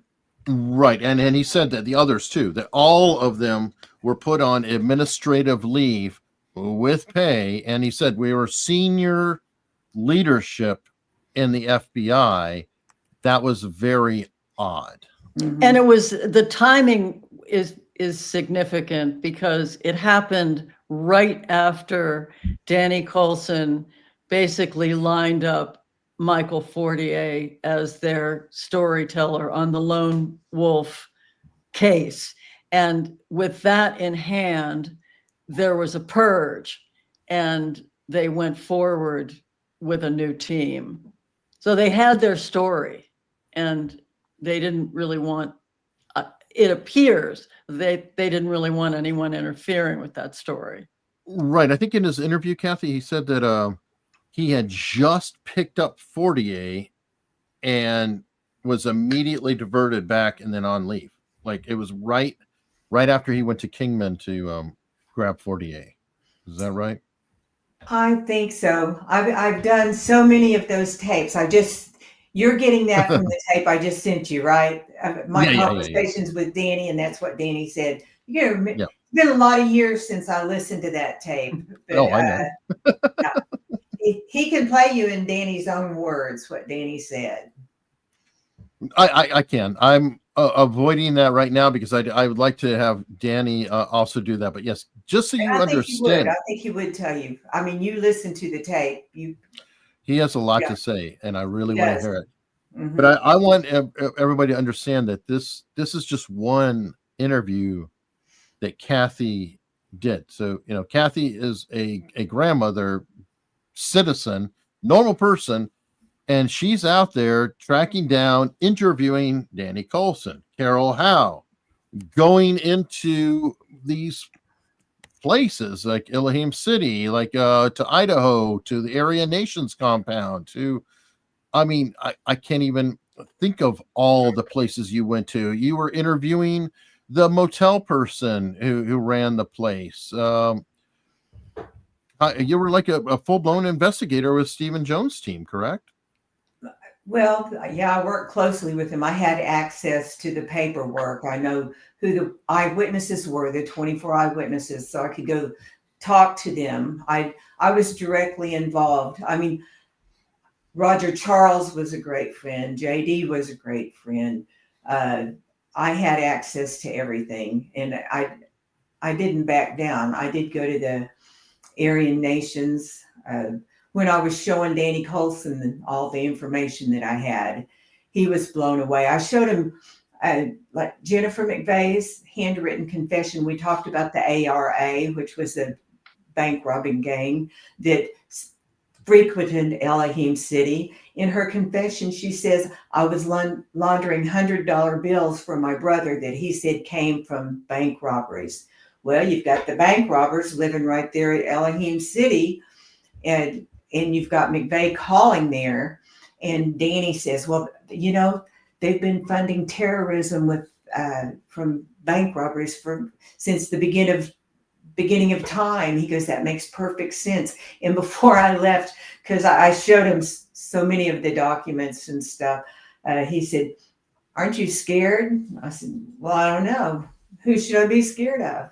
And he said, well, the people you could get prosecuted and possibly put to death. I said, no, Danny, I don't have that much sense. And today I still don't have that much sense. And I'm still after it. I've talked to Fred Whitehurst. I don't think there's too many people that you could mention that I haven't talked to or interviewed. Which is amazing.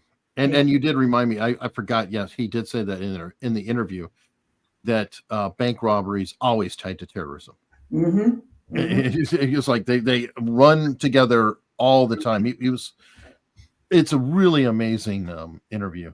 Let me see. Danny said, oh, I already answered that. The supervisors, by the way, Dr. Painting said that she did talk to Cody Snodgrass.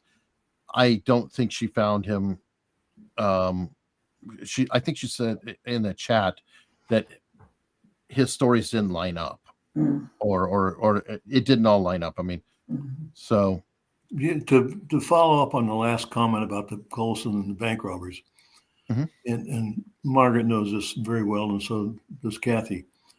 One of the things John Matthews said that was just shocking, that the ARA was an FBI front, and it makes sense. I mean, it was riddled with informants, and basically the plan was, and Matt Moaning, actually a police officer from Cincinnati, put the icing on the cake, that he discovered and went to the FBI that the ARA was robbing these banks in armored cars. And he confronts them with them. He said, somebody can get killed. These are not fake robberies. These are people going in with automatic weapons and bombs. And he was told to keep his mouth shut. There was a bigger picture out there, and it was to follow the money, that they were going to show up at these militia meetings, hand out this money, and track it to see where it went, and eventually have nationwide arrest warrants, and who knows how many people they would have arrested. And Moaning said that when the bomb went off, they threw that plan in the trash, and then the cover-up began. So they knew the robberies were taking place. They wanted the robberies to take place. And well, we've discussed that, haven't we, Jesse? That they wanted the robberies to take place the same way as, and I think it might go all the way to Waco and Timothy McVeigh selling and trading guns. That it was the Fast and Furious operation, only with cash. So the robberies would take place. They would take the money would get seeded. They would follow the serial numbers to supposedly, track down all these people. And then they did that exact operation later with Fast and Furious. They're all, as I said, they have one big playbook. And once they get a play that works, they change the name, but they'll continue to use it. I'll pull it out and say, okay, we can use it again here. Yeah. Or as Otto said, just like the CIA running drugs. Sure. Absolutely. So and there, you actually can kind of understand using the same play. If it works, you're going to keep running the same play, but it does leave their fingerprints on it. Like, it's a strange coincidence that Ryder trucks. It's like, it just sounds so much like the government. Well, they had a contract probably with Ryder, or they were the discount. I don't know. Let me see. Danny wants to know, why was the Air Force EOD team notified instead of an FBI EOD team? Good question. Well, I'm cynical as I am.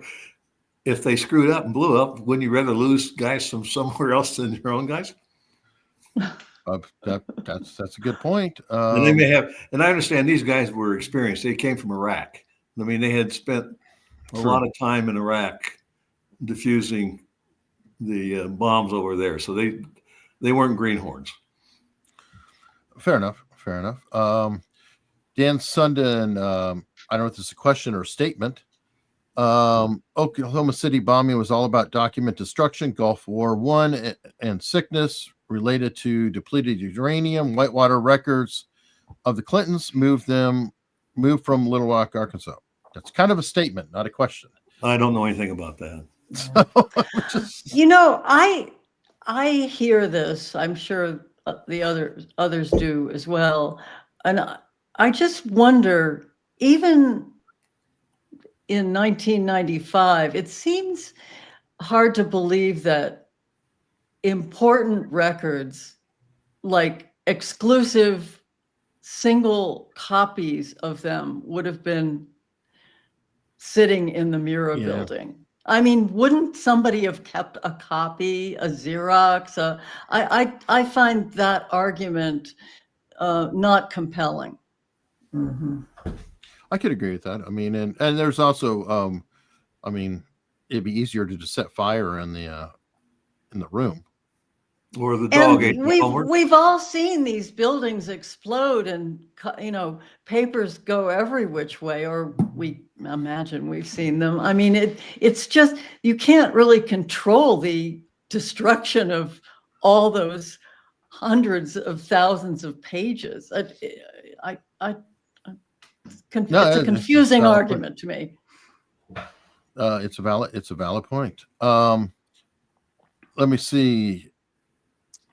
I don't know. This is actually a good question for Dr. Painting in the chat. It's been out there for a while, so I don't know. Was McVeigh in GATE programs or gifted classes in school? I don't know. Mars, do you know? Or I don't know. That Kathy? really is a Wendy Painting question answer. It's obvious that Eric and I weren't. Oh, speak for yourself there, buddy. Oh my goodness. No, I from what I understand, he was a smart kid, but I don't know that he was gifted or. And he did well in computer classes. I remember that from reading. That's an interesting thing. There's some computer tie-ins with some of these people too, like Strassmeyer was supposed to be working as a computer consultant for Dave Holloway. Strassmeyer's brother or cousin or somebody is a computer person. Now, supposedly Strassmeyer wasn't that good at it, so it wasn't a good cover. But a couple of these other people who were involved, or there seems to be some computer nerdery connection in this. I'd have to look into it further. It pops in my head because in 1995, things were not near as sophisticated as now. In 1995, we didn't even have DNA testing. I didn't have a cell phone to call when I'm down there looking for the babies. So things were different there, I would think. Well, and that's part of why I think it stood out in my mind is that, I've been working in IT since the 90s, or I was. And in the 90s, there were not many people at all. It was very rare. I mean, many people did not have a computer at their house, or, it was not a common thing to necessarily have. And I just was like, okay, there's some interesting parallels there. I don't know, maybe Dr. Painting's actually looked into that with her stuff or noted it. I just hear things. Question from La Raza for Trump. Let's see. No, I already did address that. The FBI agent who resembles McVeigh. Danny wants to know, why was capital punishment sought for McVeigh but not for Ted Kaczynski? I mean, I don't know. These are just different cases, I guess. I mean, not every case is seeking the death penalty for the government. And I think McVeigh was the first execution for a while. Like, he was. They didn't fight it. No, not really. No. Did Ted Kaczynski may have made a plea? I don't remember a trial for Ted Kaczynski. I think he pleaded out. Yeah, I'm not sure. I'll have to ask. I actually interviewed John Fitzgerald, who was the forensic linguist who worked the case. but I don't know if he would know that. Let's see. Dr. Payne said, McVeigh talked about being Trentadue to a reporter from Oklahoma City. It was quoted in a local paper. I'll have to find that reference. No, he coined that term. No, I know, but I mean, I have like a newspaper.com subscription. Some of these, there's so much great information out there. And Kathy, to what you were saying in the 90s, I agree.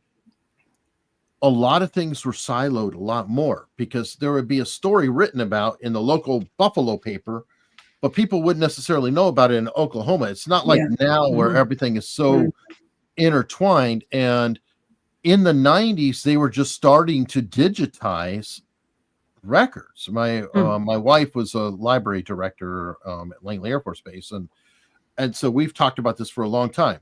I remember having to go and scroll through microfiche and microfilm for articles back in the 80s. And now a lot of new things can be found just by using search terms because of the digitization projects that have taken place over the past 30 years. And things like newspaper.com.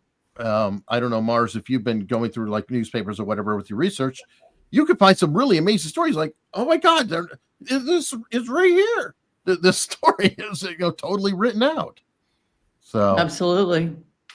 There is a lot out there, and I think it's great to reach into that. Bardo Films, if Oklahoma City was planned or allowed to happen, I would ask, why that building? It had a daycare in it. It seems too cold-blooded evil. They could have chosen a building without kids in it. I think that was McVeigh. I think that was deliberate. Also, it was a gift to Richard Snell, who was executed the exact same day it happened. The Murrah building was a desired target of the CSA, and Richard Snell, he had talked about it. They actually had been building bombs, but somebody got injured, so they stopped building the bombs. I think Kerry Noble, Kathy, you've talked to Kerry Noble, I believe, right? Yeah, he's deceased now. I think maybe Dr. Painting can answer this question, but I have my own theory. McVeigh was at Waco. Yes. And from what I've read and heard, he was just furious about the death of the children. And I think he may use the term collateral damage. He did. He did. That's I what I think they chose that building because of the daycare.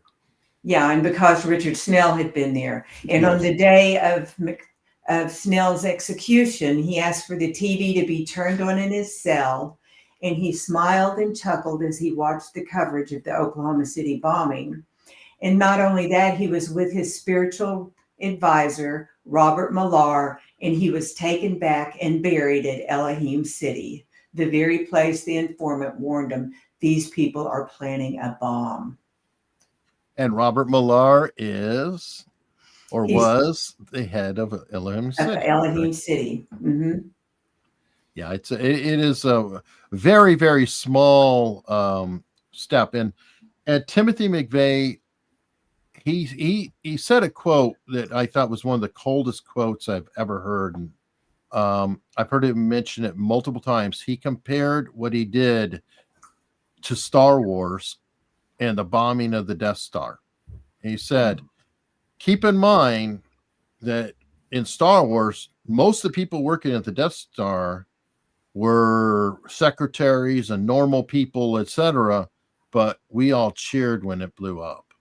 Yeah. And that's one of those quotes. It's completely monstrous and dark because there's actually some meat in it. It really makes me think about like, wow. Eric, I have a 302 from Danielle Hunt, who was the head of the daycare there at the Murrah building.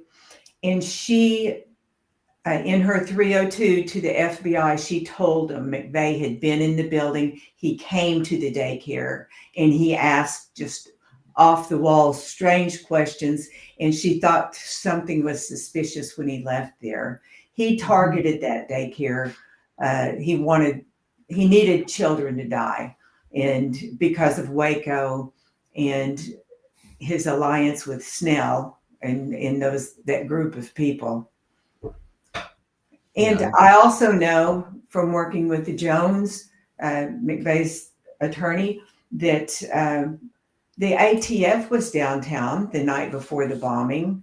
They would admit that they were working on a sting operation, but they would not admit that it was at the Murrah building. And I find it so odd that the morning of the bombing, my daughter and I dropped my 2 grandchildren off at the Murrah building. We went to our office. She was walking across the floor to blow out the candles on her birthday cake when the bomb went off. I said, Edie, let's go see. And we ran out the front doors of the building, and glass is falling down all around us. And we run the 3 blocks up to the south side. And I'm saying, wait up, listen, what's going on? What's going on here? And the glass was blown out in the windows of the Murrah building on the south side, but the building was intact. Then we hear this boom, boom, boom, and we see this black billowing smoke, and we take off running to the other side.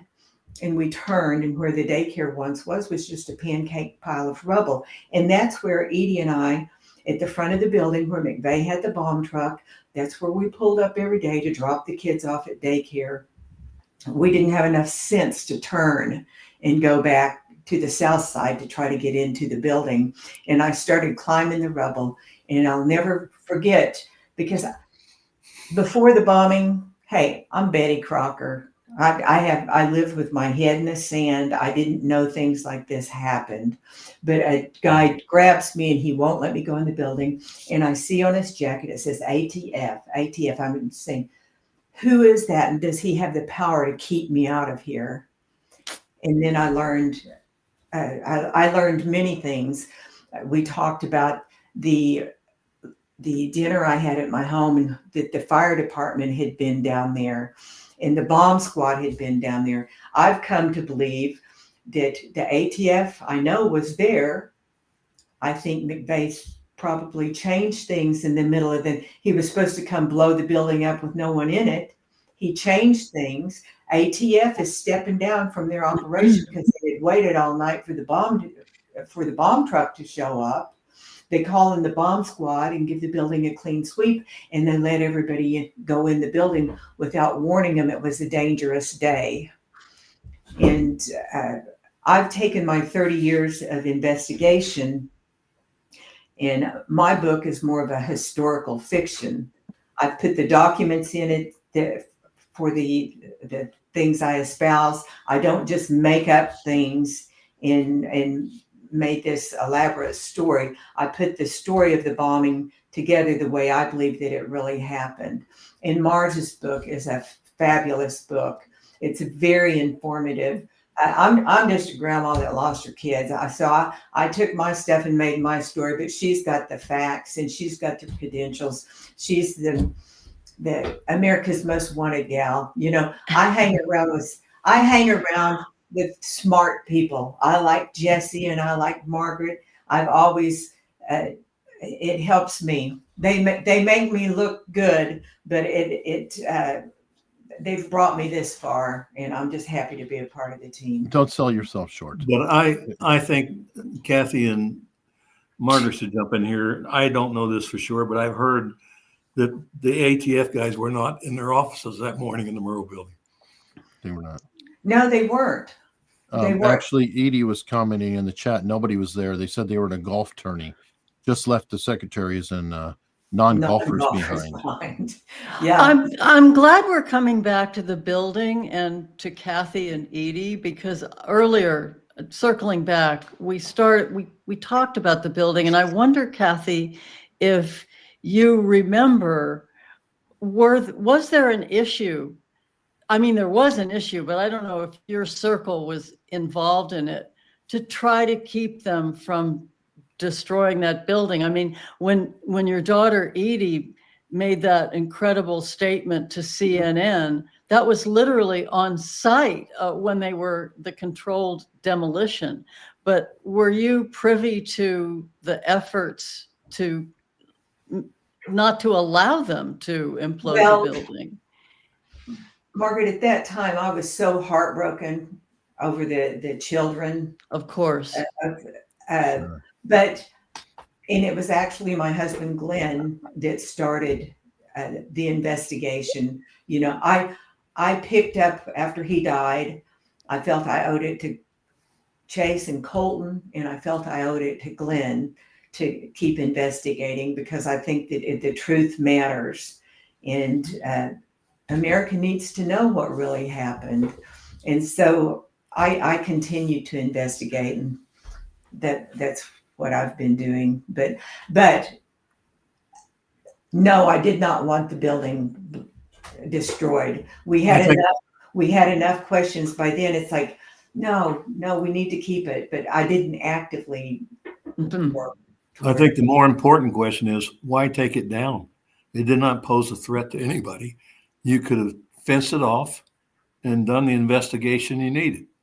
But there was a rush by the Clinton administration to bring it down as quickly as possible. Brought it down before the defense teams were even organized to be able to examine it. Yeah, That's right. Yeah, Jones was very upset about that.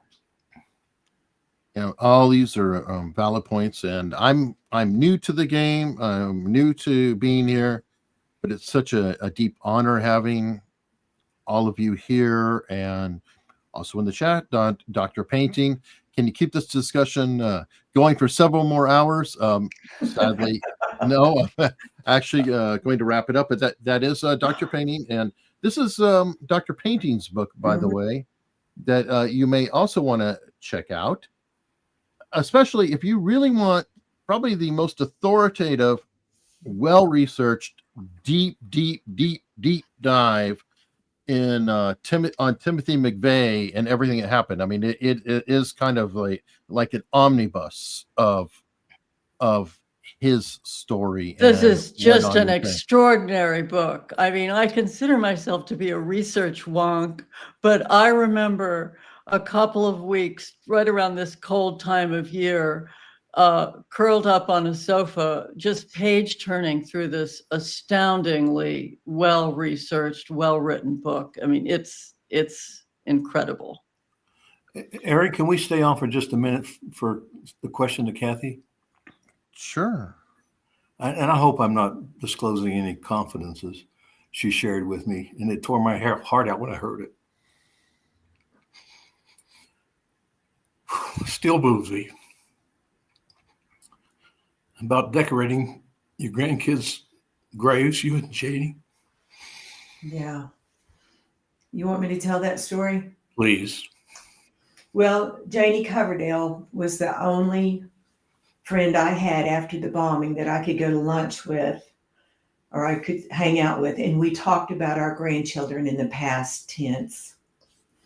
And that first Christmas without our grandchildren, I can't tell you how horrible it was, but it was cold and it was freezing. I mean, it was freezing. It was icy. And Janie calls me.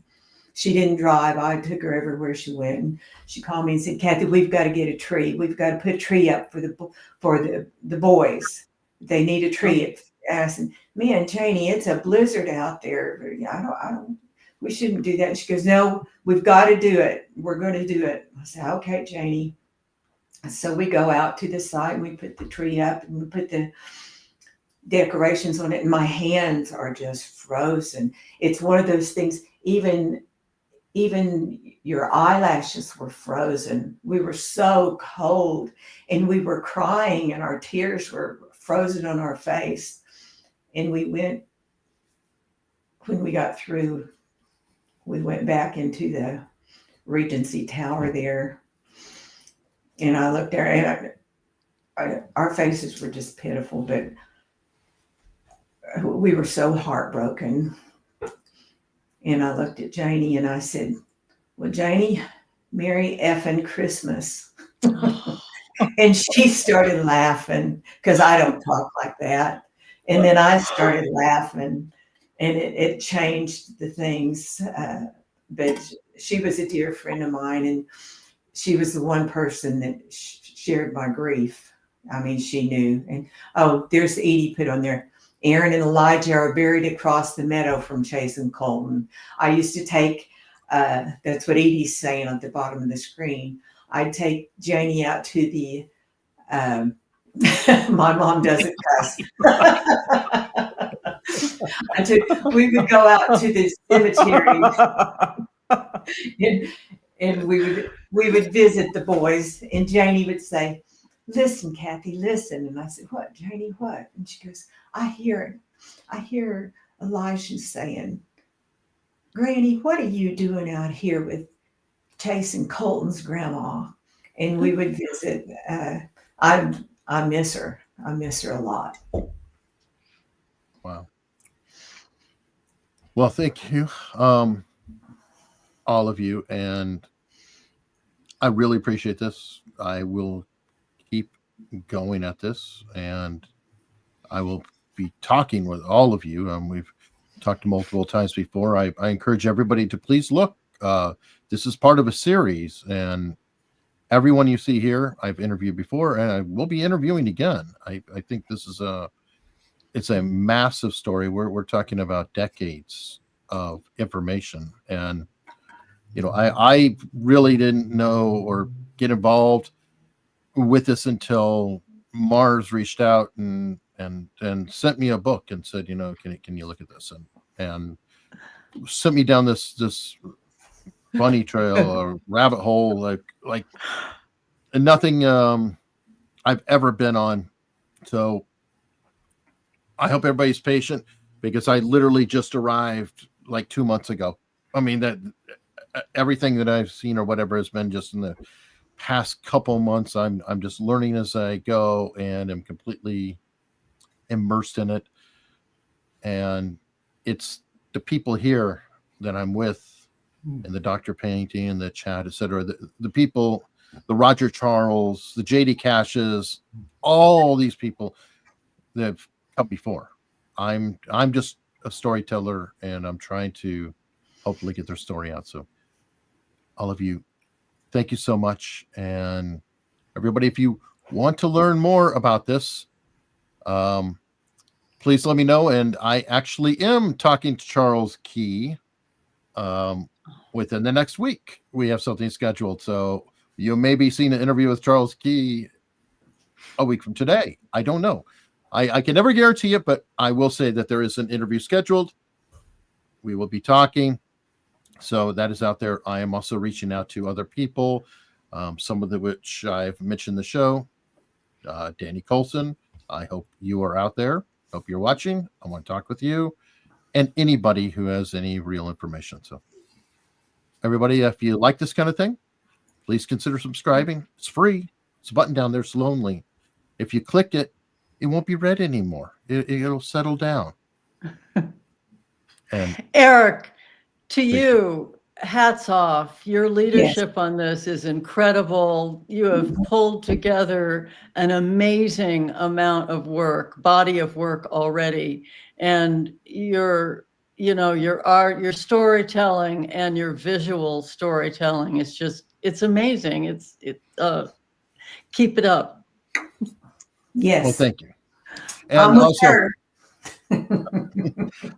by the way, there are links to Mars and Kathy's books down below. And there's also a link to an incredibly important website full of information, and that's Jesse's website, KennethTrentadue.com. It's at the bottom. And I encourage everyone to please go look at that. I mean, again, it's free.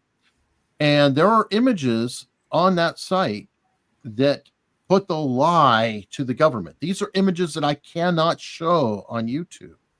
I cannot do that. So all I can do is I can point to you and say, please go look. This is information. It is factual. There's evidence. It's not just speculation. It's not. I said storytelling because I'm trying to tell a story, but this is all real, and it's incredibly real. And definitely check out KennethTrentadue.com as well. You can go right now. You can go check it out. It's completely free. He puts everything up there. There's so much information. There's such a deep rabbit hole. You'll be telling me things that I'm missing. So, but everyone, You know, Eric, as a lawyer, I get the last word. Yeah. I can't thank you enough for what you're doing. Mhm. How important this body of work is going to be. Kathy, Margaret, and I, they may disagree. I don't think we'll live to see the story fully told. But what you're doing is preserving it all for someone in the future to crack this nut. well, thank you. Thank you, sir. And hopefully I'm doing it justice. Once again, thank you all so much. And we will see you in a future episode.